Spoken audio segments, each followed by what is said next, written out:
আসসালামু আলাইকুম। ইদানিংকালের বিশেষ কিছু ঘটনা নিয়েই আজকের আয়োজন। প্রথমেই জানাই, প্রেসিডেন্ট ট্রাম্প 2026 সালে নোবেল শান্তি পুরস্কারের জন্য আবারও প্রস্তুতি নিচ্ছেন। তিনি দাবি করেন, ভারত ও পাকিস্তানের মধ্যে চলা সাম্প্রতিক উত্তেজনা তিনি মাত্র 24 ঘন্টার মধ্যে সমাধান করেছেন। ট্রাম্প আরও জানান, তার নেয়া ট্যারিফের কারণে যুদ্ধ সমাধান সম্ভব হয়েছে।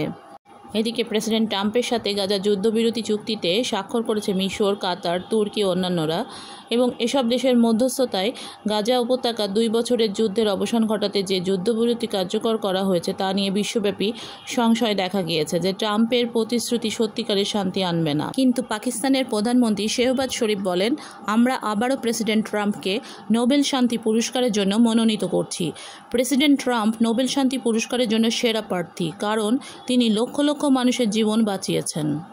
পিস 2025 সম্মেলনে ট্রাম্প এবং ম্যাক্রো টানা 30 সেকেন্ড ধরে করমর্দন করেন, অনেকটা এদিক ওদিক কথাবার্তার মধ্য দিয়ে। নোবেল শান্তি পুরস্কার ঘোষণার পর নরওয়েতে ভেনিজুয়েলা তাদের দূতাবাস বন্ধ করে দিয়েছে। উল্লেখ্য যে এবারে নোবেল শান্তি পুরস্কার পেয়েছে ভেনিজুয়েলার বিরোধী দলীয় নেত্রী।